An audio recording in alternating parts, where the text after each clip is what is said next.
Boa noite, meus irmãos. Hoje, dia 14 de dezembro de 2022, estamos iniciando os trabalhos na casa de Abel Sebastião de Almeida. Como sempre o fazemos, rogando a Deus, nosso Pai de infinito amor e misericórdia, a Jesus, nosso querido e amoroso Mestre, amigo incondicional de nossas almas, sublime e peregrino do amor, que nos envolvam com suas bênçãos, com suas irradiações de paz e amor, que nos intuam em todos os momentos de nossa vida e agora, notadamente, no nosso trabalho que está se iniciando. Então, meus irmãos, eu gostaria de lembrar, antes de fazermos a leitura da página preparatória para o início dos nossos trabalhos, lembrá-los que no dia 18, domingo, nós teremos a entrega das bolsas de Natal para mais de uma centena de crianças. Então, a nossa casa, isso começará às 9 horas de domingo e somente terminará lá para as 15 horas, 16 horas. Nós teremos 2 etapas, essa da parte da manhã, uma pausa para o almoço e o reinício na parte da tarde. Então, não deixem de comparecer, vai ser um momento muito bonito, né, de muito amor, de muita emoção com as nossas criancinhas, essas que são atendidas pela nossa casa. Então, não deixem de comparecer. E também não deixem de comparecer no encerramento dos nossos trabalhos deste ano, que será no dia 19 de dezembro, segunda-feira, né, na parte da noite, às 20 horas. Nós teremos o coral do Banco Central, teremos também, provavelmente, um coral das nossas crianças, nós vamos ver se vai ser possível, né, das crianças atendidas aqui pela nossa casa, e iremos nos confraternizar com alguns salgadinhos, com alguns refrigerantes, né? Vamos rir e vamos lembrar desse ano de 2022 que nos trouxe muitos desafios. Agora, meus irmãos, eu vou proceder à leitura. Aliás, vou pedir ao nosso irmão Alcir, que acabou de chegar, que faça a leitura da página do Evangelho para a nossa harmonização preparatória. Boa noite, meus irmãos. Nós vamos ler aqui a nossa página de preparo do Evangelho, capítulo 16, Desigualdade das riquezas. A desigualdade das riquezas é um dos problemas que inutilmente se procurará resolver, desde que se considere apenas a vida atual. A primeira questão que se apresenta é esta: por que não são igualmente ricos todos os homens? Não o são por uma razão muito simples: por não serem igualmente inteligentes, ativos, laboriosos para adquirir, nem sóbrios e previdentes para conservar. E é, aliás, ponto matematicamente demonstrado que a riqueza repartida com igualdade a cada um daria uma parcela mínima e insuficiente, que, supondo efetuada essa repartição, o equilíbrio, em pouco tempo, estaria desfeito pela diversidade dos caracteres e das aptidões, que, supondo-a possível e durável, tendo cada um somente com que viver, o resultado seria o aniquilamento de todos os grandes trabalhos que concorrem para o progresso e para o bem-estar da humanidade, que, admitido desse ela a cada um o necessário, já não haveria o aguilhão que impele os homens às grandes descobertas e aos empreendimentos úteis. Se Deus a concentra em certos pontos, é para que daí se expanda em quantidade suficiente de acordo com as necessidades.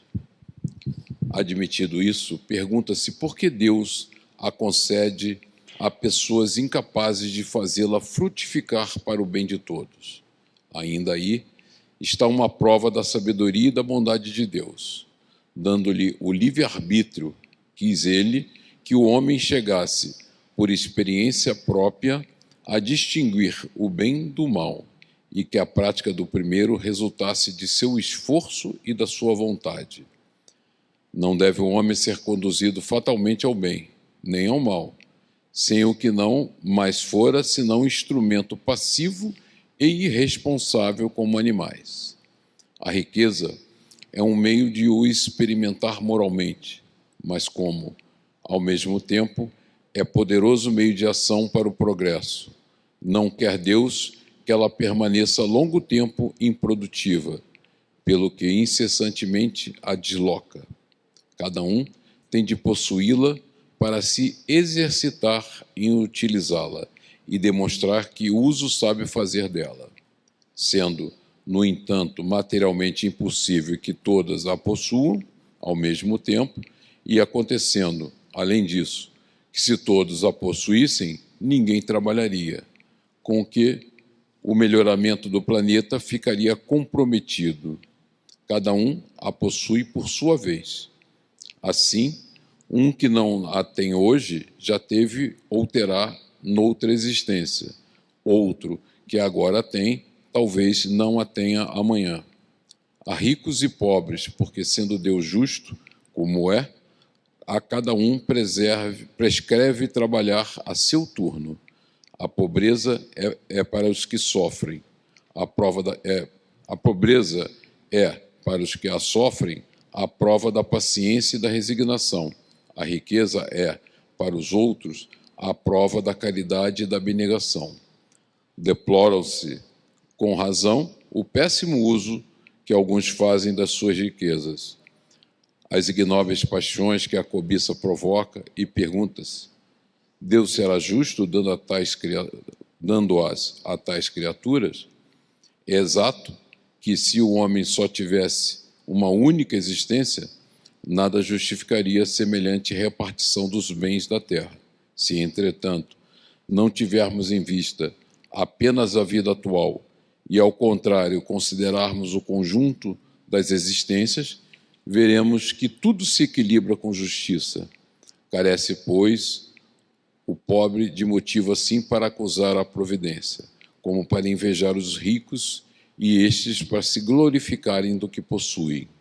Se abusam, não será com decretos ou leis santuárias que se remediará o mal. As leis podem, de momento, mudar o exterior, mas não logram mudar o coração. Daí vem serem elas de duração efêmera e quase sempre seguidas de uma reação mais desenfreada. A origem do mal reside no egoísmo e no orgulho. Os abusos de toda espécie cessarão quando os homens se regerem pela lei da caridade. Tema tremendamente atual, que à luz da reencarnação fica muito nítido e claro, né? Esse processo maravilhoso da justiça divina através das nossas diversas vidas ao longo da caminhada evolutiva. Muito obrigado, gente.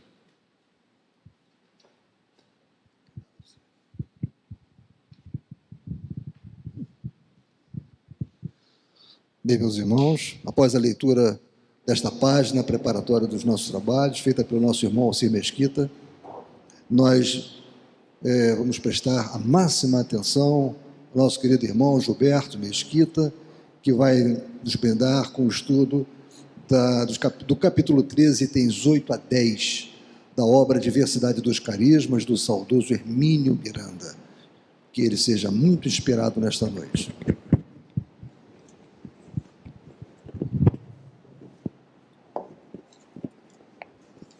Boa noite. Vamos então dar continuidade, né, ao capítulo 13 do livro novo, né, capítulo 1 do livro antigo, itens 8 a 10. Né? Eu trouxe aqui alguns pontos que eu anotei do que a gente viu no início desse capítulo, que, na verdade, o Hermínio, nesse capítulo, faz a divisão, né, como ele vem fazendo desde o início do livro, a divisão dos fenômenos em anímicos e mediúnicos, né? Anímicos é quando somos nós em espírito que produzimos, mediúnico quando a gente interage com outros espíritos, né? Ele coloca desde o início, né, que é difícil separar os dois, a maior parte. Ele diz, é difícil que tenha um evento totalmente anímico ou um evento totalmente mediúnico, né? Então, de alguma forma, vamos ter um pouco de animismo e um pouco de mediunismo nos eventos, né? Ele até usa um modelo, né, que ele diz que se o evento anímico é amarelo e o espírito é azul, o resultado vai ser alguma variação de tom de verde, que vai ter um pouco de azul e um pouco de amarelo em proporções distintas, né? Quanto mais para o amarelo, mais anímico, quanto mais para o azul, mais mediúnico, né? Ele também coloca nos capítulos anteriores, e nesse ele retoma isso aí, dizendo que muitos dos eventos mediúnicos ocorrem o que ele chama, né, pela visão diencefálica e audição coclear, né? Ele diz, nós ouvimos e vemos os espíritos não necessariamente diretamente pela visão e pelo ouvido, mas diretamente pelo cérebro, né? E aí ele divide nesse capítulo aqui as realidades, né, material e espiritual, que ele chama realidade 1 e realidade 2, né? A realidade 1, o mundo material, realidade 2, o mundo espiritual, né?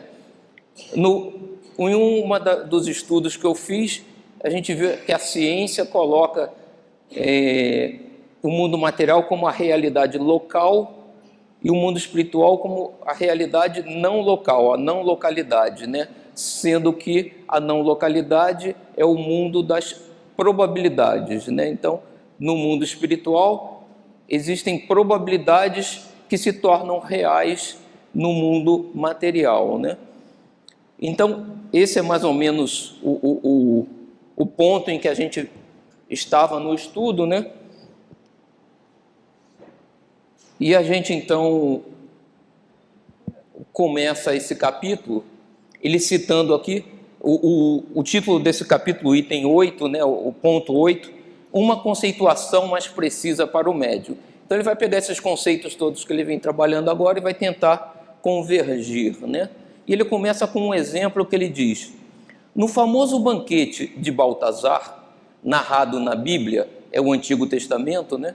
O espírito que produziu na parede as 3 palavras fatais que anunciavam o fim do poderoso monarca, dispunha, no momento, de fluidos à vontade para escrevê-las diretamente, já que o salão estava cheio de convivas que, inconscientemente, forneceram-lhe os recursos magnéticos suficientes. E aí eu fui ver, né, levantar esse caso, e Belsazar ou Baltazar foi o último rei da Babilônia. Ele era o filho mais velho de Nabonido. A lista de reis da Babilônia menciona Belsazar como rei da Babilônia, sendo corregente de Nabonido, que reinou por 17 anos. Então ele existiu realmente, né, foi um dos reis da Babilônia.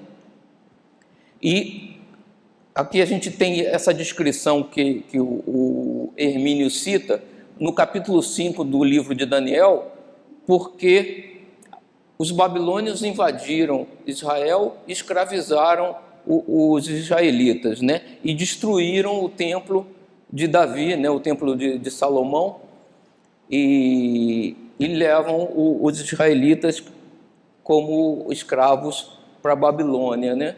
Então é exatamente nesse momento que se dá, e Daniel, que é um dos profetas, né, descreve da seguinte forma, né? Belsazar era filho de Nabonido e Nitocris, filha de Nabucodonosor II.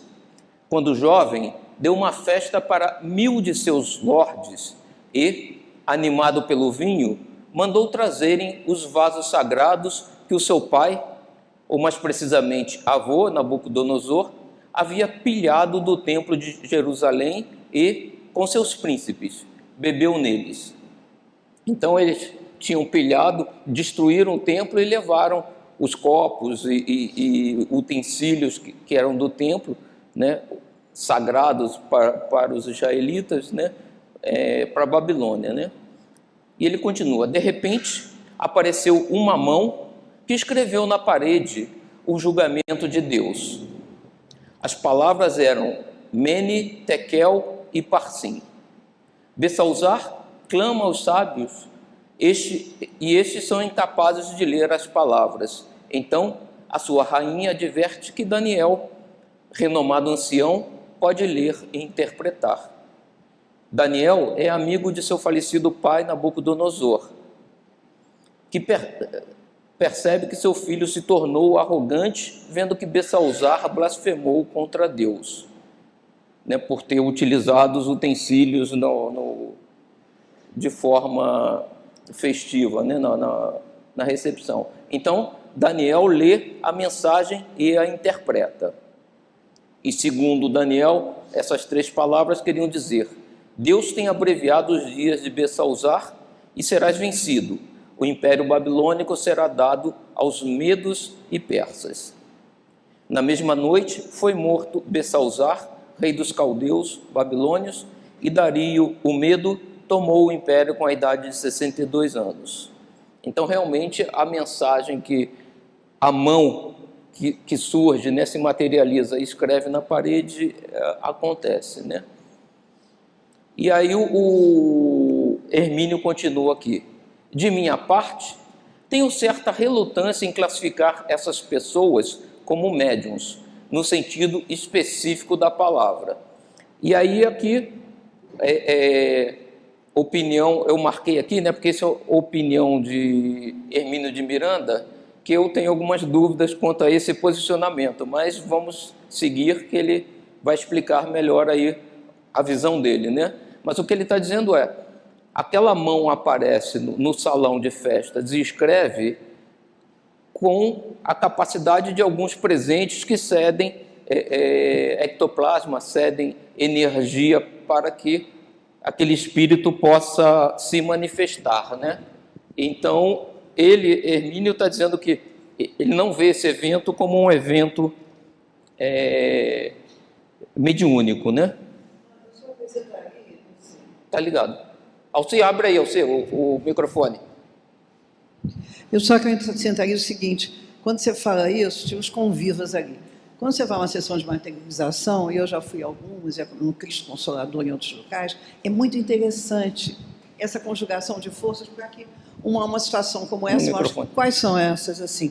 Cada pessoa presente nessa reunião que eu fui com meu pai e que exigiam mesmo uma série de preparativos, não comer carne, mas muito interessante, porque não era uma sessão de mera curiosidade, o objetivo era aliviar pessoas que fossem portadoras de câncer, não era a cura, é retirar a dor, elas sentavam na...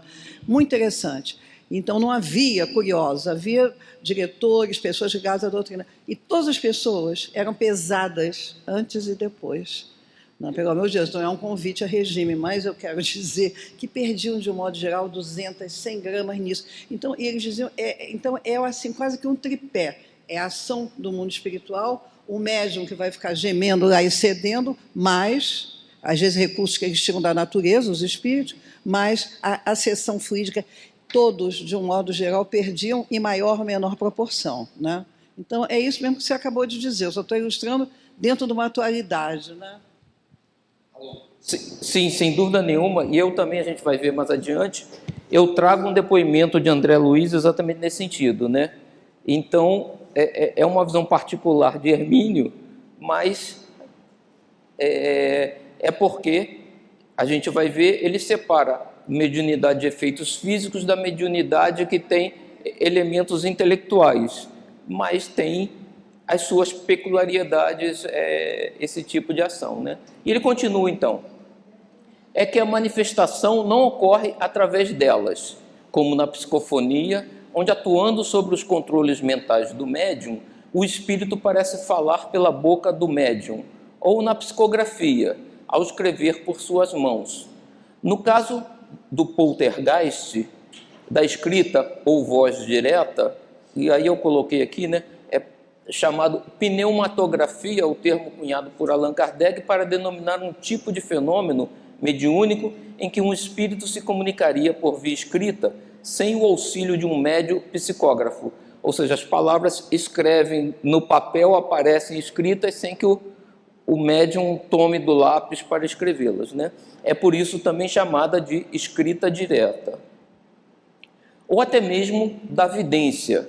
O sensitivo não é um intermediário do fenômeno, e sim uma pessoa que se limita a suprir recursos magnéticos para que ele se realize, ou seja, para que o espírito consiga movimentar os instrumentos de comunicação colocados à sua disposição. Essa é a visão de Hermínio, né? E aí eu trouxe aqui, só para a gente revisar, né, o livro dos médiuns, no capítulo 14, no item 159, ele traz aqui: toda pessoa que sente a influência dos espíritos em qualquer grau de intensidade é médium. Essa faculdade é inerente ao homem, por isso mesmo não constitui privilégio, e são raras as pessoas que não a possuem, pelo menos em estado rudimentar. Pode-se dizer, pois, que todos são mais ou menos médiuns. Usualmente, porém, essa qualificação se aplica somente aos que possuem uma faculdade mediúnica bem caracterizada, que se traduz por efeitos patentes de certa intensidade, o que depende de uma organização mais ou menos sensitiva. Deve-se notar ainda que essa faculdade não se revela em todos da mesma maneira. Os médiuns têm, geralmente, aptidão especial para esta ou aquela ordem de fenômenos, o que os divide em tantas variedades de médiuns, né, quantas são as espécies de manifestações. As principais são médiuns de efeitos físicos, médiuns sensitivos ou impressionáveis, auditivos, falantes, videntes, sonâmbulos, curadores, pneumatógrafos, escrita direta, como a gente viu, né, escreventes ou psicógrafos. Então, Kardec, a princípio, generaliza, né, mas vamos seguir adiante para ver o que Hermínio fala sobre isso, né? E ele fala: retomemos por um momento a imagem da mistura de tintas. Suponhamos que a única cor visível aos olhos humanos fosse a verde, mas espírito somente tem consigo a azul. Ele precisa de um pouco de amarelo para produzir certa manifestação visível aos seres encarnados. Isso não quer dizer que, ao tomar um pouco de amarelo para elaborar o verde que necessita, ele esteja convertendo a pessoa encarnada, dona do amarelo, em seu médium. Quer dizer, ele está querendo dizer que a pessoa só é médium se participar da mensagem ou da comunicação, né, diretamente. Mas não é a visão necessariamente de Kardec, né? Mas vamos ver. Já com a psicofonia e a psicografia, não. A pessoa é, de fato, a intermediária, ao colocar seu corpo físico à disposição da entidade para que esta se utilize da instrumentação própria e necessária ao processo de fazer entender pelos demais encarnados. Eu não poderia escrever esse livro à máquina se não dispusesse de uma. Nem poderia escrever a lápis se não tomar de um, segurá-lo devidamente entre os dedos e fazê-lo deslizar sobre o papel com a pressão e os movimentos adequados à produção gráfica das palavras com as quais desejo vestir o meu pensamento. Nesse sentido, a máquina e o lápis são intermediários, médiuns entre meu pensamento e o leitor, numa comunicação anímica produzida pelo meu espírito encarnado. E aí ele continua aqui, né? Quando, porém, o espírito desencarnado deseja fazer o mesmo, ou seja, transmitir a alguém na carne o seu pensamento traduzido em palavras faladas ou escritas, ele precisa não apenas de lápis e papel ou de um microfone para gravar o que pretende dizer, mas de uma pessoa encarnada que tenha condições de acionar os instrumentos normalmente utilizados para essas tarefas que estão fora do seu alcance e controle. Ou seja, o espírito não consegue pegar o lápis material, né, e escrever. Por tudo isso, e espero que me tenha expressado com a necessária clareza, diz Hermínio, né, fenômeno mediúnico, mesmo no seu mais aproximado grau de pureza possível, somente os de psicofonia e psicografia, nos quais o sensitivo é de fato um intermediário através do qual a entidade desencarnada se manifesta. Poderíamos admitir ainda nesta categoria os de vidência e audiência, sob condições que discutiremos daqui a pouco. Então ele está dizendo que médium mesmo seria para psicofonia e psicografia, né? Efeito mediúnico. E ele abre possibilidade de vidência e audiência serem considerados também. Quanto aos demais, o envolvimento do sensitivo no fenômeno não caracteriza a intermediação, dado que não é através dele que a entidade se comunica. Ele apenas presencia ou testemunha o fato, ou, quando muito, participa dele. Mas o fenômeno em si poderá até ocorrer sem o sensitivo, ou a revelia dele. Aqui eu marquei, sublinhei, né? Mas o fenômeno em si poderá ocorrer até sem o sensitivo. Não foi bem isso que a gente viu, inclusive, eu não li o livro, mas você fez a descrição do poltergeist, né? E que ele classifica o seguinte: muitas vezes, quando o médium de efeito físico não está presente, os efeitos não ocorrem, né? Então, precisa sim da presença do médium, né? Pode ser que eles ocorram a revelia dele em algum momento, mas a presença dele é necessária, né? Então, eu questiono aqui um pouco o que Hermínio está dizendo, porque não é bem assim, né? Parece que o efeito físico poderia ser feito puramente pelo espírito, o que não é verdade. Tem que ter alguém que esteja Só um instantinho.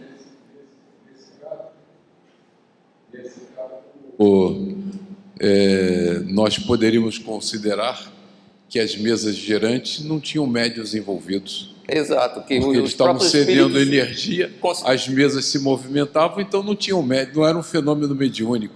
Exato, quando eram, né? E respondiam a questões e tudo mais, né?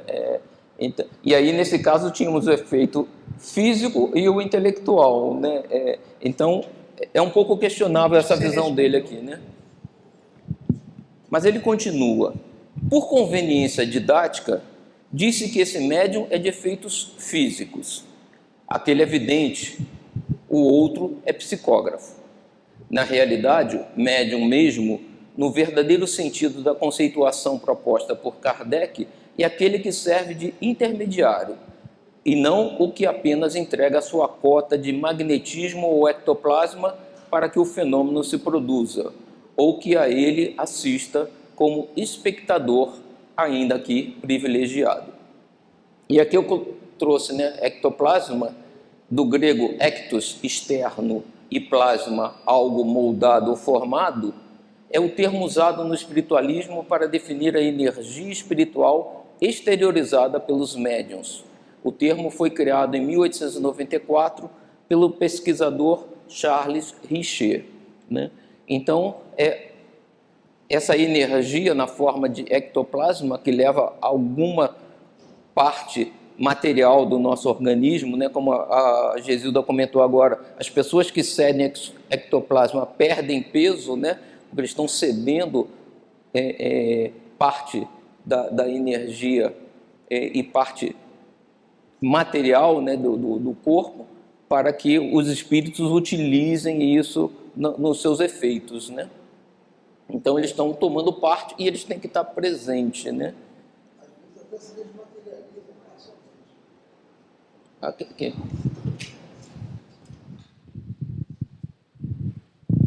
É só para complementar, né, Gilberto, o que você falou, não só cedem, né? É claro que cedem, mas às vezes até se desmaterializam parcialmente.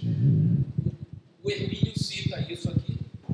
Um exemplo, né? Então, realmente toma parte diretamente, né? Quer dizer, uma parte do médium que está sendo envolvida naquele processo, né?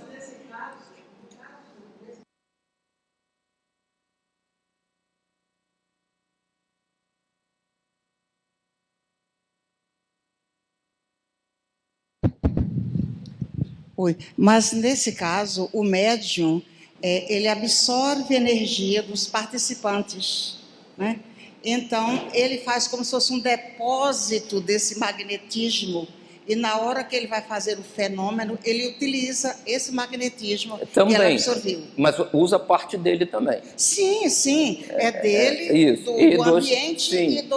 e das pessoas presentes. Nós vamos ver isso, eu trouxe isso, André Luiz descreve esse processo.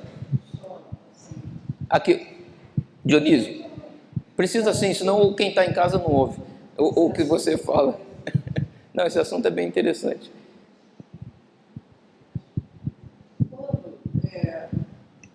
Quando uma sessão de materialização é uma coisa específica, então o médium vai ficar numa cabine e ele, de modo geral, ele começa a... Você vê quando, antes de formar a entidade, é até que, por exemplo, um monge estiver se materializa diante da gente, e a gente vê a fluidez disso, porque o caminhar é um luçar, é uma coisa fantástica. E o que acontece é que, nesse momento, que ele tem... Tanto que não se deve tocar jamais no meio... Que aí é uma coisa que ele tem consciência que ele vai participar desse trabalho, não é algo que, por exemplo, ocorre numa casa, fenômenos dessa natureza, e que uma pessoa está lavando roupa lá no tanque e ela está cedendo. Não existe uma consciência, mas tem alguém que está agindo com isso, né? Sem dúvida alguma. Então, eu acho que esse anonimato, às vezes, diante de uma fenomenologia dessa, meu pai viveu isso com uma cunhada dele, que foi responsável até pela vinda dele aqui. Em torno dela, as coisas se processavam e ela não queria nem saber o que era isso. Mas foi um médium dos mais assim, perfeitos no campo dessa experimentação que ele já viu, os objetos levantavam. Assim, e Peixotinho foi um exemplo assim, fantástico. E de repente, daí a necessidade de se trabalhar mesmo a mediunidade de efeitos físicos, para que você tenha controle sobre ela, né? Para que não seja utilizada gerando eventos de forma descontrolada, né? E Hermínio, então, cita aqui. Vejamos, por exemplo, o caso da materialização, nos quais os seres desencarnados adquirem consistência suficiente para serem vistos e até apalpados.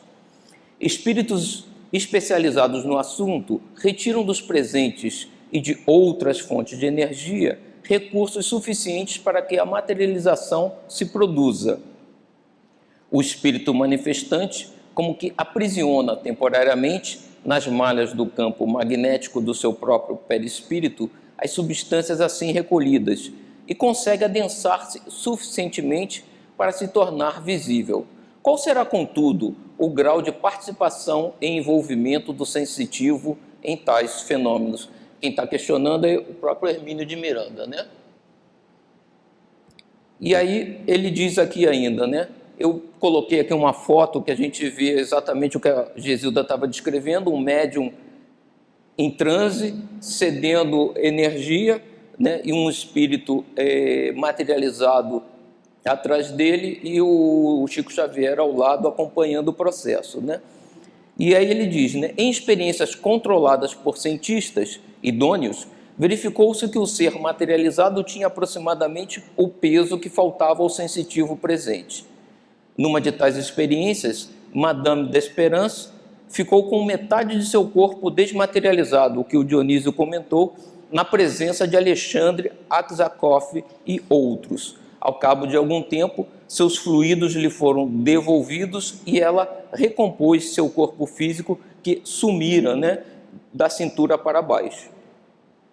Ela cedeu tanta energia, tanto ectoplasma, que parte do seu organismo não estava sendo visível para os presentes, né, encarnados.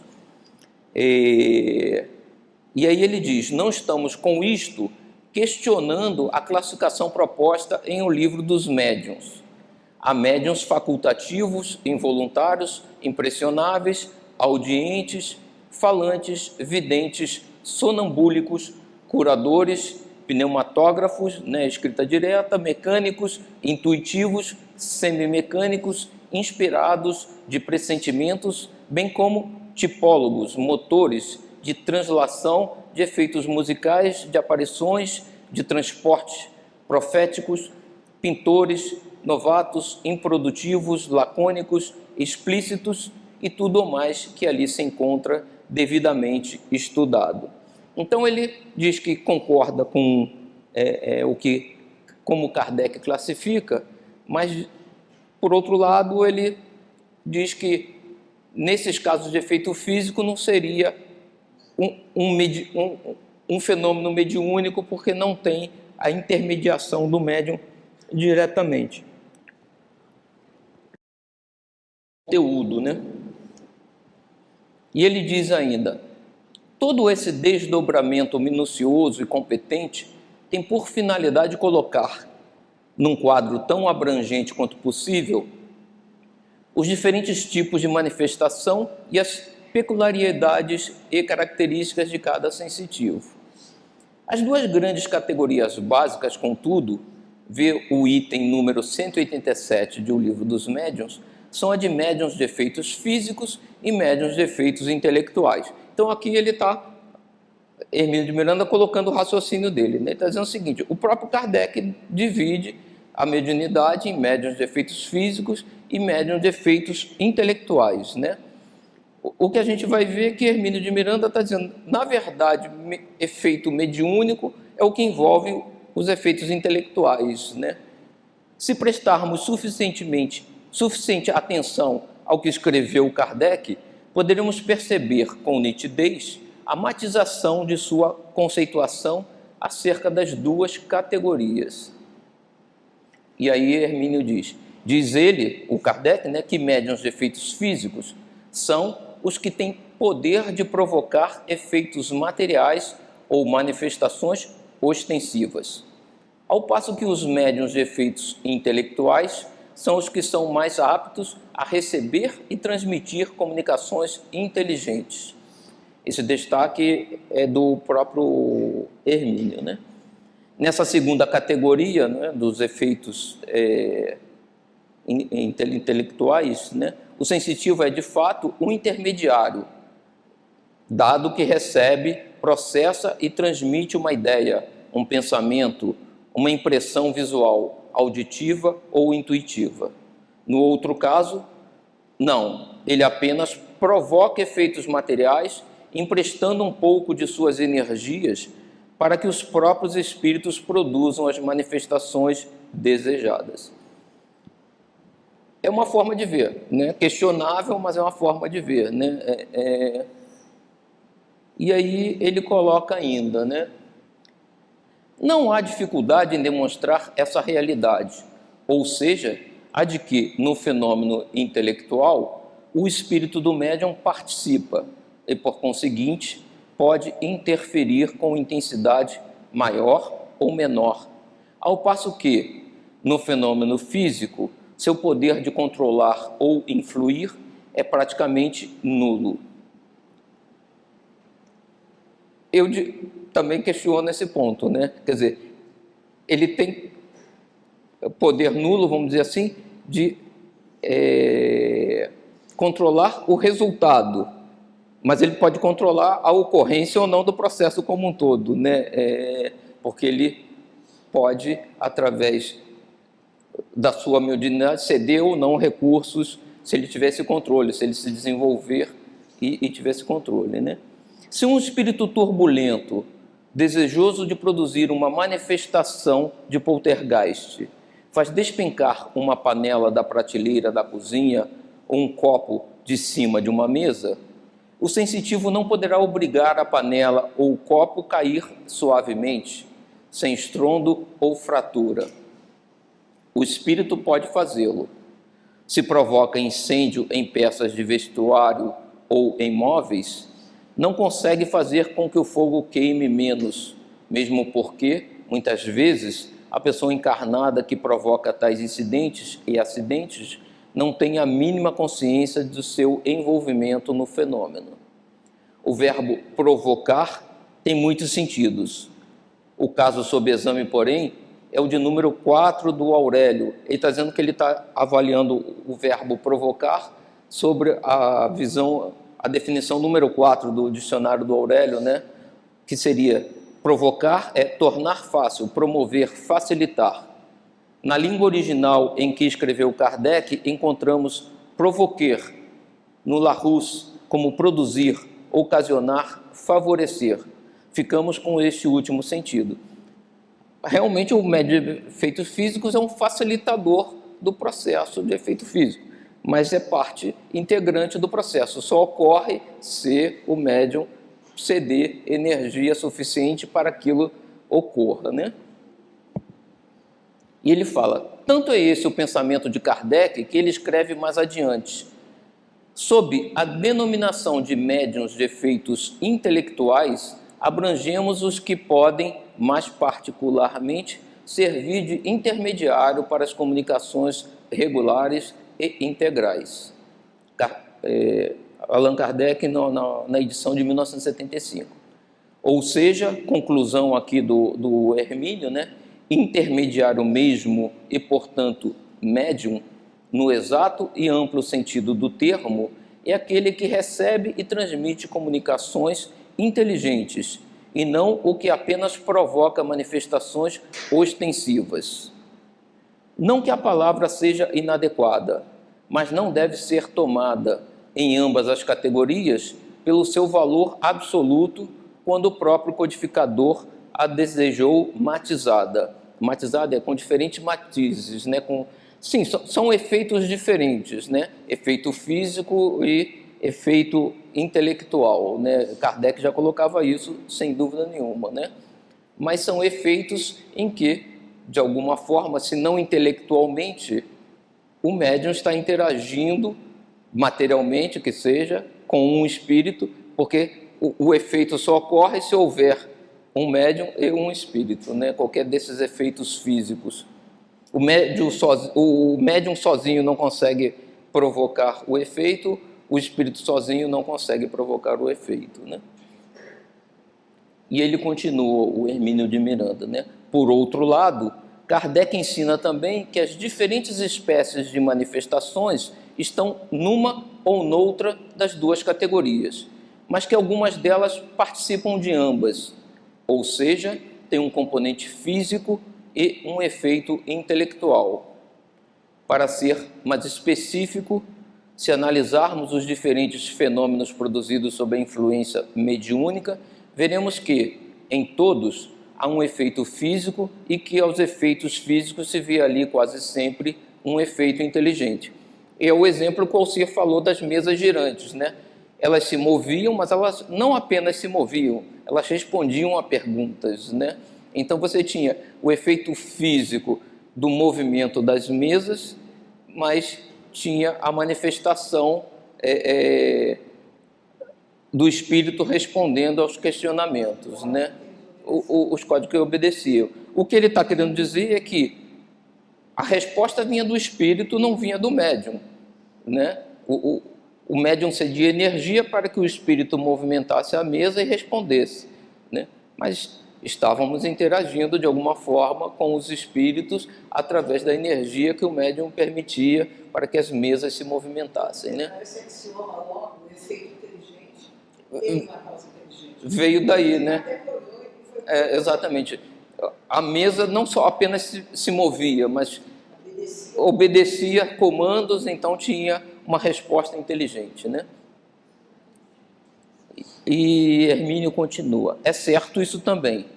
Ao efeito físico, no qual o espírito induz o médium a tomar do lápis e escrever sobre o papel, está aliado o efeito intelectual fixado no texto escrito. O efeito físico resultante das vibrações sonoras da voz no médium psicofônico é condição indispensável para o conteúdo intelectual da comunicação oral se produza. A recíproca também é verdadeira, ou seja, a queda de uma panela da prateleira da cozinha só pode resultar de uma causa inteligente que a deslocou deliberadamente, uma vez que ela estava em posição de estabilidade que não lhe permitiria cair por si mesma. Da mesma forma, a materialização de um espírito é fenômeno físico que demonstra trabalho intelectual preparatório e operativo. Então, de acordo com a classificação que Hermínio faz, ele está dizendo o seguinte: quando o médium apenas cede energia para que o efeito físico ocorra, sem que esse médium possa interferir no que o espírito vai comunicar, ele está considerando que isso não é mediunidade diretamente, né? Ele considera que o médium é intermediário quando o médium participa do pensamento do espírito, da comunicação, né? É uma forma de ver, que eu não sei se é a mais adequada, mas para o que ele quer aqui no livro, é como ele está definindo, né? E aí ele coloca: acho, portanto, que as duas mediunidades básicas e típicas são as de psicografia e psicofonia. Mas o quadro aceita ainda, como já vimos, as de evidência e audiência, dado que o médium vê ou ouve uma realidade, imagem ou som, interpreta-a e a transmite, com participação direta no processo de comunicação do fenômeno, situado como verdadeiro intermediário dele. Daí a sua responsabilidade e a necessidade de um bom preparo para que seja apenas um instrumento através do qual a comunicação flui, e não o seu editor ou copydesk. E aí eu coloquei aqui, né? Copydesk é a revisão de textos, né? Gramatical e ortográfica, que garante a clareza e adequação de um conteúdo para o veículo em que será publicado. Então, o copydesk interage com a mensagem, corrige, altera, né, de alguma forma. O editor, então, corta partes ou ajusta. E ele está dizendo que na psicografia ou psicofonia, o médium pode interagir de alguma forma, alterando o conteúdo, né, interferindo. E que no efeito físico ele não tem essa opção. Credenciado para suprimir certas expressões ou trechos e modificar ou acrescentar outros por sua própria conta, né? O editor ou o copydesk. E aí, baseado até no que a Gesilda falou, eu trouxe aqui também, né, que no livro Missionários da Luz, só para contrapor, né, ao que o Hermínio está colocando aqui, né, no Missionários da Luz, André Luiz cita um caso de materialização, né? E eu peguei alguns trechinhos só para a gente entender, né? E André Luiz comenta, né, para o Alexandre, que é o seu mentor: observando a extensão dos cuidados postos em prática, perguntei. Isso André Luiz vendo do ponto de vista do plano espiritual, né? Então tem toda uma preparação para o processo de materialização no plano espiritual, e André Luiz questiona: se é preciso tamanho zelo no que se refere ao nosso campo de serviço, né, nos espíritos, não se fará a mesma exigência aos companheiros encarnados com a função de assistentes? Alexandre sorriu, compreendendo a sutileza de minha interrogação, e respondeu: todo o perigo desses trabalhos está na ausência de preparo dos nossos amigos da crosta, os quais, na maioria das vezes, alegando impositivos científicos, se furtam a comezinhos princípios de elevação moral. Então ele está dizendo o seguinte: o médium de efeitos físicos sim precisa trabalhar e melhorar moralmente, né? Quando não se verifica o devido cuidado por parte deles, o fracasso pode assumir características terríveis, porque os irmãos que estabelecem as fronteiras vibratórias no exterior do recinto não podem impedir a entrada das entidades inferiores absolutamente integradas com as suas vítimas terrenas. Espera aí.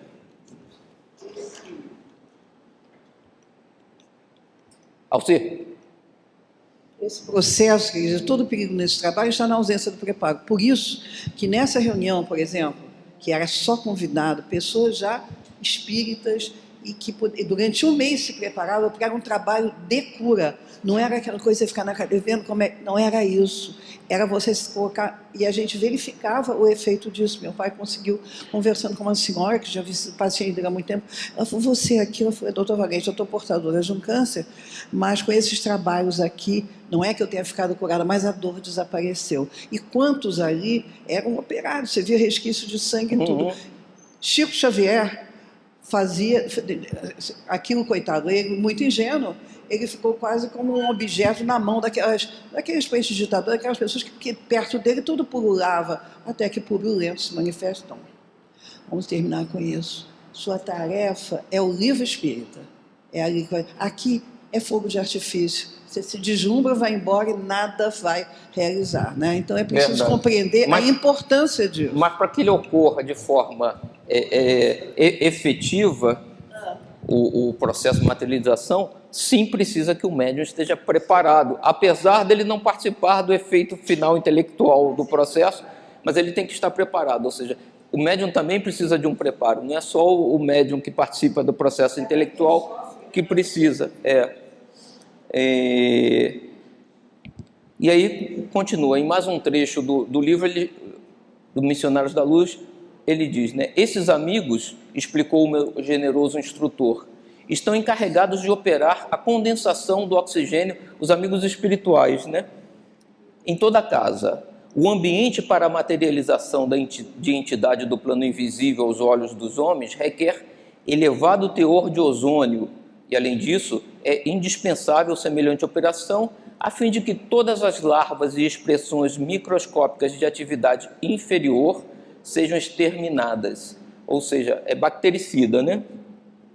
A relativa ozonização da paisagem interior é necessária como trabalho bactericida. E depois de um gesto significativo acrescentou, o ectoplasma ou força nervosa que será abundantemente extraído do médium não pode sofrer, sem prejuízos fatais, a intromissão de certos elementos microbianos. Como a gente viu, o próprio Hermínio descreve, depois da operação, o médium recupera aquela energia, né? Ele descreve, né, que a médium Desperança tem as pernas praticamente ficam não visíveis, né, enquanto ela cede, e ao final do processo ela recupera aquele ectoplasma e ela volta a ter as pernas visíveis, né? Então, esse ectoplasma que fica no ambiente, é utilizado pelo espírito e depois retorna ao médium, não pode trazer infecções e outros, possivelmente materiais e espirituais, né, de alguma forma, que possam infectar, né, o processo. Ele põe ainda aqui, logo após reparei surpreendido o trabalho de várias entidades que chegavam do exterior trazendo extenso material luminoso. Como a Edna comentou, além do ectoplasma do médium, utiliza-se energias da natureza, né? São recursos da natureza, informou-me um instrutor solícito, que os operários do nosso plano recolhem para o serviço. Trata-se de elementos das plantas e das águas, naturalmente invisíveis aos olhos dos homens, estruturados para reduzido número de vibrações. E serão aproveitados nos trabalhos da noite? Perguntei. Sim, esclareceu Alexandre, paciente. Serão mobilizados pela ação dos orientadores. Então, é todo um processo complexo, né? Não é uma simples participação elementar do médium no processo. E nos domínios da mediunidade de André Luiz, no capítulo de efeitos físicos, ele diz, o aposento íntimo, transformado em gabinete, também para um processo de materialização, né, albergava o médium, um homem ainda moço, e na sala espalhavam-se 14 pessoas, aparentemente bem intencionadas, das quais se destacavam 2 senhoras doentes que representavam o motivo essencial da reunião, de vez que pretendiam recolher a assistência amiga dos espíritos materializados. Indicando-as, falou o orientador com grave entonação de voz. Venho com vocês até aqui, considerando as finalidades do socorro aos enfermos, porque embora sejam muitas as tentativas de materialização de forças do nosso plano na Terra, com raras exceções, quase todas se desenvolvem sobre lastimáveis alicerces que primam por infelizes atitudes dos nossos irmãos encarnados. Só os doentes, por enquanto, no mundo, justificam, a nosso ver, o esforço dessa espécie, junto das raras experiências, especialmente respeitáveis e dignas, realizadas pelo mundo científico em benefício da humanidade. Então, é o que a Gesilda nos comentava, né? O uso básico da materialização hoje em dia, não mais para, como no passado se fez, né, para chamar a atenção experimental e chamar a atenção das pessoas, mas para a cura e para atendimento dos necessitados, né?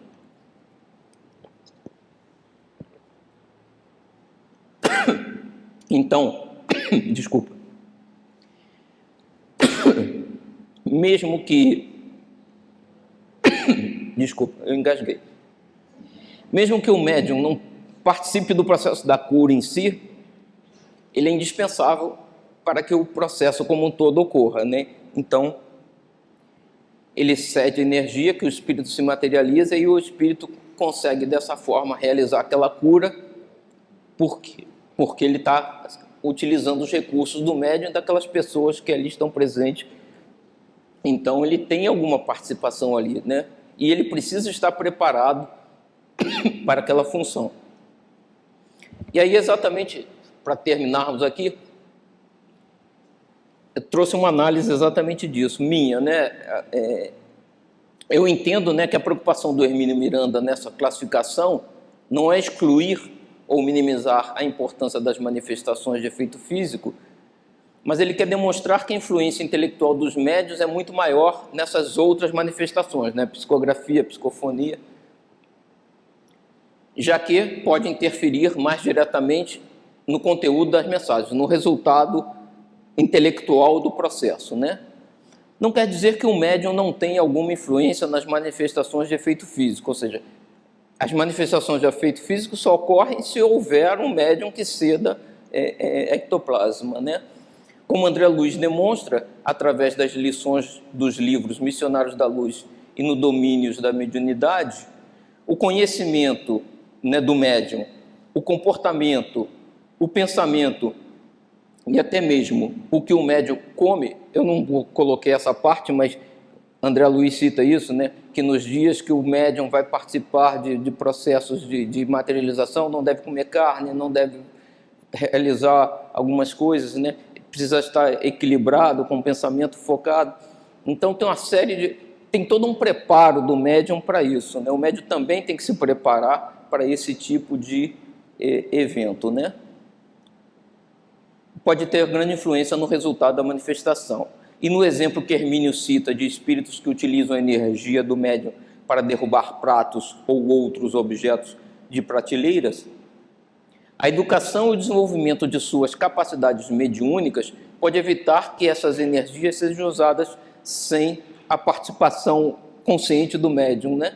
É o que o Alcir citava no outro dia numa palestra, que ele falava, Jesus desenvolveu a certo ponto que quando a mulher que sangrava toca a veste dele, ele sente, né, e diz, quem foi que me tocou? Né? Então nós, como médiuns, mesmo de efeitos físicos, se nos desenvolvermos, a gente vai perceber a hora que a gente está cedendo energia, que está entrando em contato com o mundo espiritual para esse tipo de ocorrência ou não, e pode controlar da mesma forma que o que incorpora controla, porque aquele médium não desenvolvido pode incorporar a qualquer lugar, né? Na rua. Já um médium desenvolvido incorpora apenas no centro espírita, né? Evita que o processo de incorporação ocorra em qualquer momento. Da mesma forma, o de efeito físico, quando se desenvolve como médium, passa a ter maior controle do processo, né? Como vimos na descrição de André Luiz, precisamos de médiuns especiais para o trabalho de fornecimento de ectoplasma, de médiuns que possam operar no suporte dos trabalhos, de uma grande equipe de espíritos desencarnados para trabalharem na preparação do ambiente, na ozonização do oxigênio, na captação de energia das plantas, para que todo o processo possa ocorrer da forma desejada. Necessita de muito esforço e engajamento dos médiuns envolvidos, né? Tanto no mundo espiritual quanto no mundo material. Porém, se o espírito materializado vai passar uma mensagem, fazer uma cura ou ser colocado à prova, né, com fins científicos, esse resultado final está fora do controle do médium, né? Isso é verdade, uma vez que o efeito de materialização se efetue. Mas eu acho que é ainda um tipo de mediunidade que está envolvendo o trabalho entre dois planos, né, material e espiritual. O Hermínio vai concentrar a análise, e a gente vai ver nos pontos seguintes na semana que vem, nas manifestações intelectuais onde o médium tem maior poder de interferir no resultado final. E aí semana que vem, então, a gente vê a conclusão de Hermínio sobre esse ponto. Boa noite. Seria liberdade controlada o próximo item.